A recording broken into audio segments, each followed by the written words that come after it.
child doesn't have these ego issues. The child can just be, and you just can let it all out as a child and let it out to your divine, whatever you want. I crawl all over them. I jump in their lap. Bhagavan's giving me horseback rides. I mean, and you could ask for whatever you want, and because the sense of I, the adult sense of I, the mental I, this false self, has all these issues. Well, I can't ask for that. Well, did I ask for that correctly? Yeah, I don't know how to pray. This, that, all these things come into it. And am I doing this right? Am I worthy? All of this stuff. I mean, we could go on for days about how the mind will look at itself and just pick its own self apart, really. But as a child, it's not there, and it just opens the door, and the divine loves it. I want to add to that too. Is the divine that lives within each of us? Our divine loves us unconditionally. Okay, unconditionally, just as we are, because he doesn't make mistakes. We're perfect. Okay, and he wants to give us stuff. He really, really does. We have to be open to receive it as well. You know, because if we're not open to receive it, how can we give it? So, and being a child and going into that state makes it easier, because as a child, we are more open and playful. And yeah, you know, receiving's okay. It's cool. Receiving and opening, that I have no problem with. With the wanting. The wanting is reaching for it. So receiving and opening is that. And then knowing to let go of it too. Not It's be like attached. disculpate. Yeah. Not, and the attachment that Johanna brought up. That makes it hard. It's like the attachment. You have to be able to let it go with the attachment. The love of the divine is like the rays of the sun. It just keeps flowing. And the divine doesn't care, or the sun doesn't care where its rays are hitting. It doesn't say, well, you've been a bad boy, I'm not going to shine my light on you. I'm going to leave you in the darkness. It just flows. It's always there, always flowing, always in you, and always flowing. It's a matter of accessing. And I think the wanting is what propels us on our path. Whether it's I want to get out of suffering, or I want to grow, or I want to be free, or I want to be happy, or I want to be in God. Or I want a new car. Yeah. It's okay. It's okay to want those things. So enjoy your life. The divine tool, in a sense, and wanting is a divine tool. Nothing wrong with it. Yeah, nothing wrong with it. It's just our conditioning, the way that we're brought up, that this is wrong, you're greedy, you don't deserve it. It's just our conditioning, our programming since childhood that keeps us from receiving and allowing these things to happen. Okay? That's all it is. It's just the mind using that programming to keep us stuck so that it can continue on controlling. And the same process is the barrier to opening to the divine itself inside of you. And not just to mention praying to the divine for all these things, but emerging and being one with. That's the prayer. That's awakening.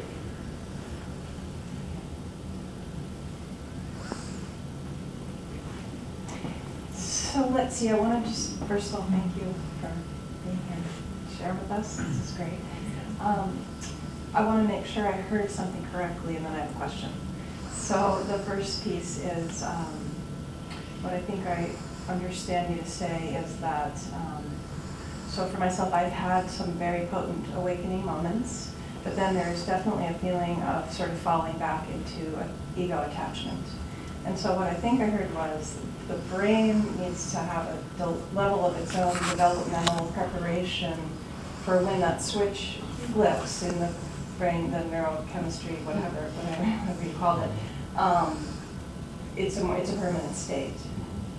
However, even once that shift occurs, there's still all forms of emotion arising, and one's job is just to feel it fully, and the level of mental or self-identification with those feelings, emotions, what have you, is just not nearly as, there's just the grip is, Gone. okay. Okay. It just comes up and it goes out, and it's really cool to watch. If you're awakened and you hit your thumb with a hammer, it will hurt. Good to know. Yeah, and also, there's a difference between awakening and an awakened state. The awakened state is more like a peak state. Awakening isn't like that. It's very peaceful, calm, and just, you know, when you're in it, how it happens to you, I don't know. It's different for each one of us. You know, some people can get really sick and become awakened. Other people can have a horrible accident and become awakened. Some people just wake up and they're awakened. But it's not like a peak state. But it would be definitive for that being, no matter what. However it's occurring, there would be no question. And you will know. And you will know. There won't be a question. You'll know.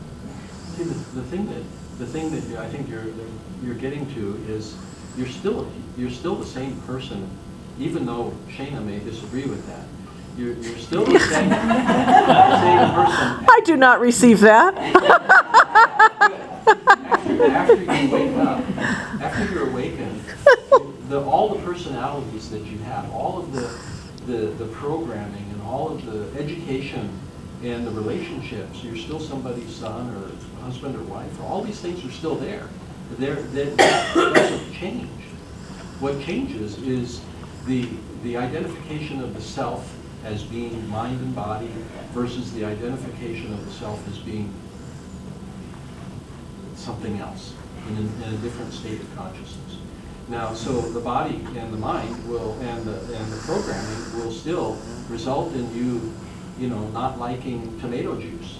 You still won't like tomato. You may not even like your neighbor, but you'll love your neighbor. You just won't like him the same way you did before.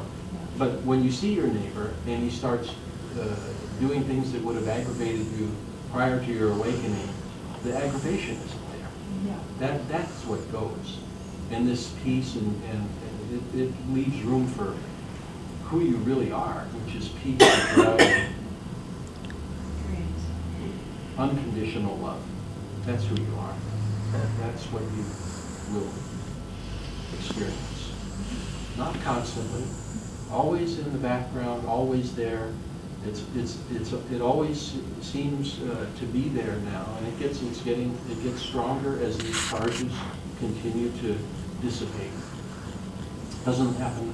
There's an immediate experience for most people where there's a clarity of the awakening, and then all this other stuff still happens, and you continue to release charges, and as they become less and less, you become more and more free and more open to the divine energy that flows in. Prior to awakening, the mind continues to carry on with that charge, and whatever comes that's new will be added to it because it's incorporated in the conditioning and in the programming. It doesn't happen after awakening like that. Great, thank you. I just want to add one thing. What I learned as one of the first measures as to whether you're there or not is that literally the brain can't suffer over something for more than 30 minutes. So, you know, a lot of us, we suffer over things for days and weeks and decades. But literally the brain has changed significantly so that you can't hold on to suffering. Yeah. The brain is changing now. That's why you're here. Yeah. The brain is changing now. It changes with diksha. It changes with resonating with the divine, whether that's internally with your own personal divine. Very important to develop a relationship with your divine. Whoever your divine is, doesn't matter. Whether it's Jesus, whether it's Buddha, whether it's Bhagavan, whether it's Sai Baba, it does not matter. But you need one of the core elements is to developing a relationship and such that you can talk to them and communicate and just be in sync, and that helps open up that channel, and then the diksha helps with reorganizing the brain. And then pop goes the weasel. Thank you so much. can I just ask one other thing? That which was that, so in terms of after the shift happens, have you noticed a shift in terms of your activities, your focal points, where you have your attention? Has that shifted any significantly? Sitting here. Okay, well, starting with that. This is the second, I mean, I should be embarrassed to say this, but I don't feel it. We weren't very active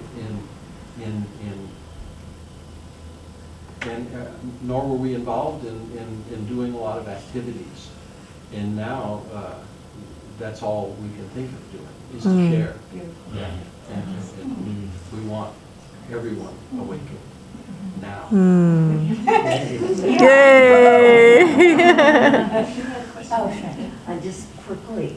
So what does it mean then if I experience aggravation and all this stuff, but I don't hold on to it, I can't hold on to it, but it just comes up, you know, so that I am indeed, things do aggravate me. You know, I do experience these things, but there's no ability to grasp it in anything. That's great. That's what we're talking about. We cannot tell you, I mean, we cannot tell any of you whether you're awakened or not. There's no way.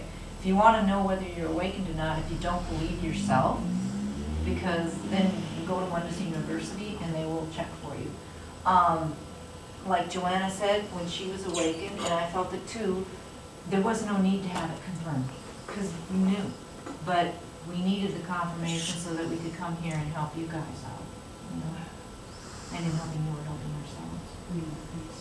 Well, we're getting tremendous benefit by being here, so we thank you all. Thank you all. What do you mean by that?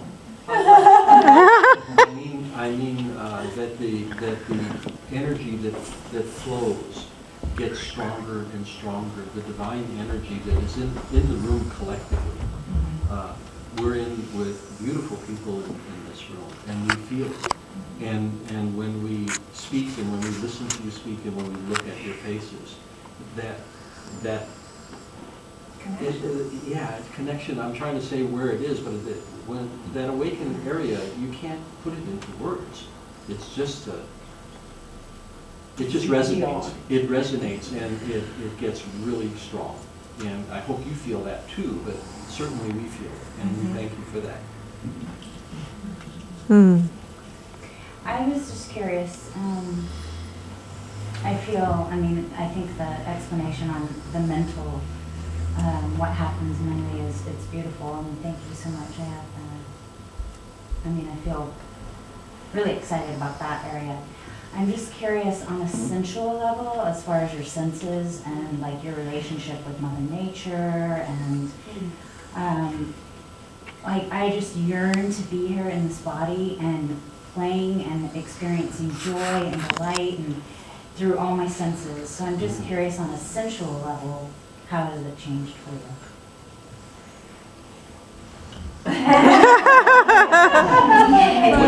One of the ways they define awakening is the awakening of the senses, because the mind is no longer interfering with you experiencing where you are.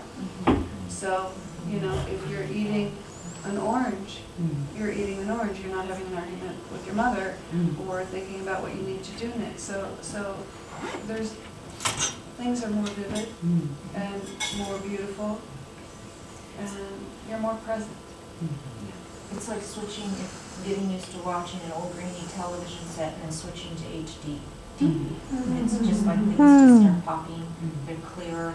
The senses, they are a little bit more heightened. This you're speaking directly to also the level of awakening.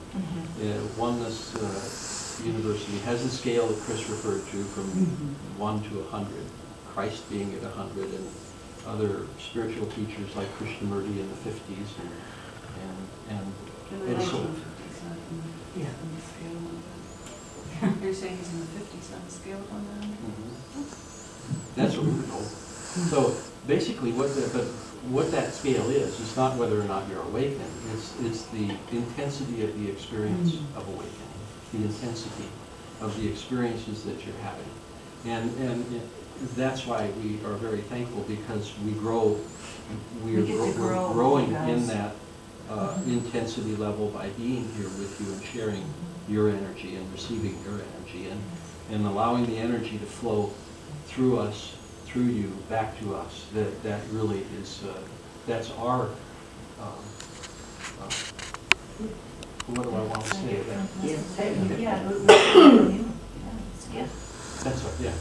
So basically, yes, the senses are very heightened. I can't speak to it now in my current state. I've had awakened states that were extremely, and the awakened state is not a permanent state, that were very, very powerful. You can't help but look at anything, a rose. I mean, and not even a rose, a crack in the sidewalk with the little sand and the light and the colors coming off. I want to walk to the car, but I can't get past this crack. You know? And actually, that's what happens as you get really high on that scale. You become actually sort of less and less functional. It can happen. So they keep us really happy. That was not true. She's taping it. I got to put it.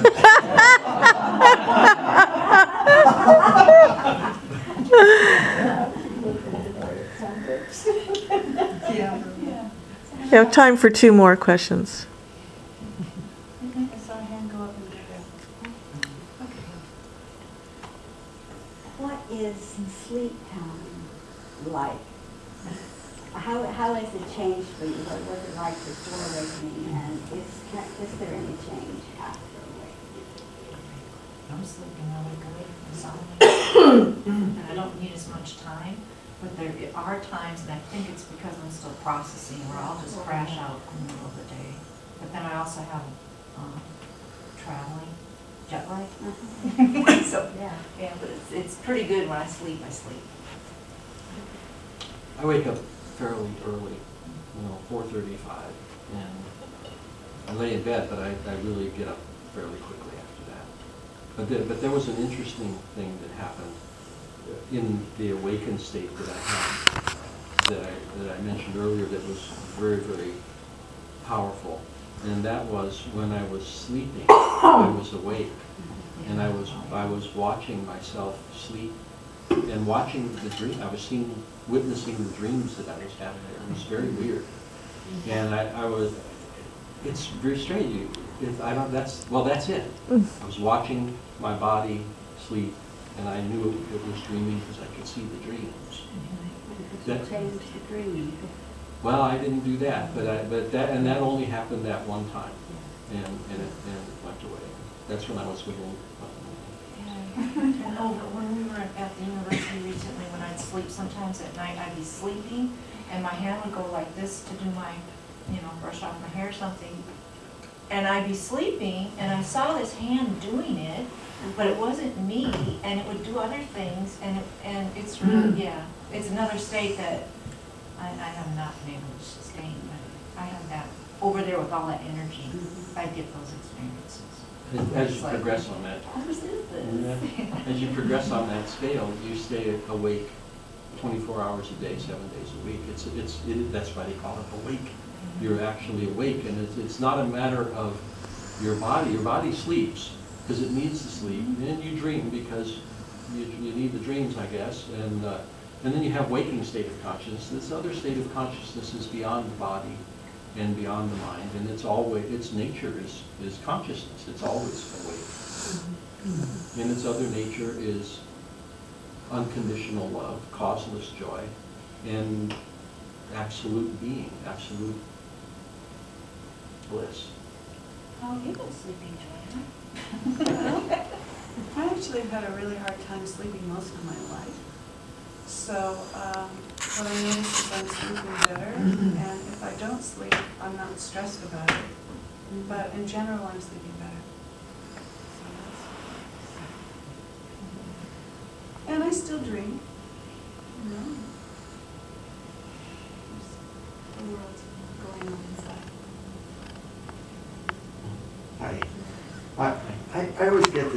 I've heard you talk about this importance of this relationship with the divine or your divine before. I always get a confused and contracted feeling whenever I hear that.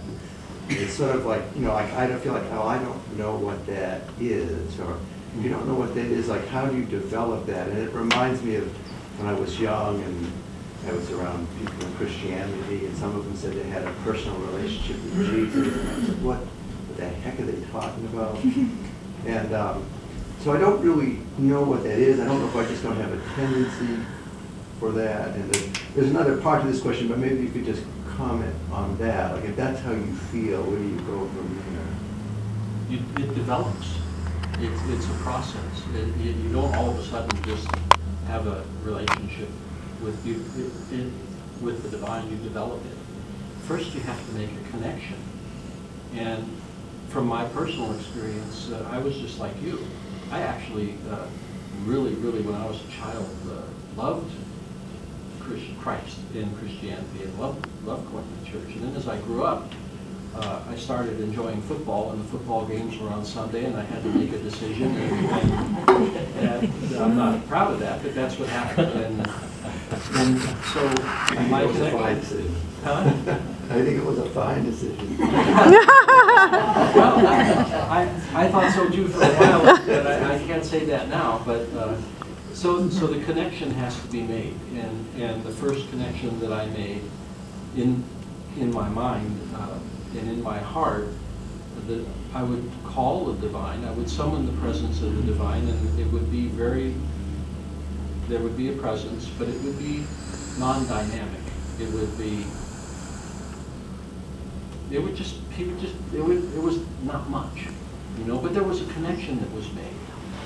And as time went on and experiences started happening, and I started seeing and feeling, and my heart started opening, all of a sudden this stagnant connection, I hate to use that word, but it kind of was for me. It was mine.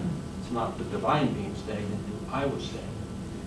And as I started opening up internally, that relationship started opening up and developing to the point where I mentioned earlier, I'm not going to repeat about the relationship, how deep it's getting. It's wonderful, it's beautiful, it's very easy, and it seems to be everywhere all the time now.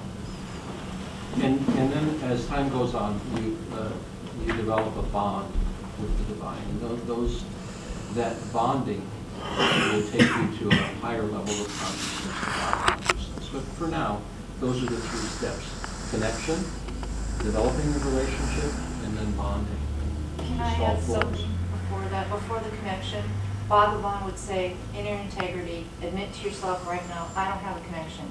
That's it. And just be with that. Mm-hmm. Okay, and from there, that opens a crack and it starts to come in. But just that inner integrity of saying, I don't care for, this Jesus stuff, I don't have that connection, that's cool. And stay with that integrity. So just very quickly, what I noticed is happening for me lately is that I do, like I'll wake up and I'll feel this general ground of being that I've always felt, of feeling like something's missing, something's wrong, I feel separate, and I'm worthy, unhappy, I'm grateful.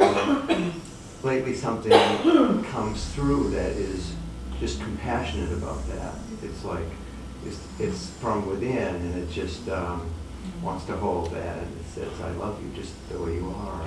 That's your connection right there. But it's not like Jesus, it's not Buddha. I'd like to address this.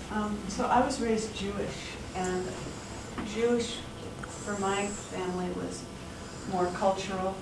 It was, genetic. Sure. But it didn't have any spiritual significance for me, really, but I've always felt a sense of mystical calling. So I'm still in the process of trying to understand what my divine is, but I know when I feel it. Yeah. And, it could be the great mystery, or the night sky, or the beauty of nature, or, the phenomenalness of the fact that you even exist. And a lot of people personify it, and whatever that is for you is exactly right. And I think part of the process not only is saying, I don't have a connection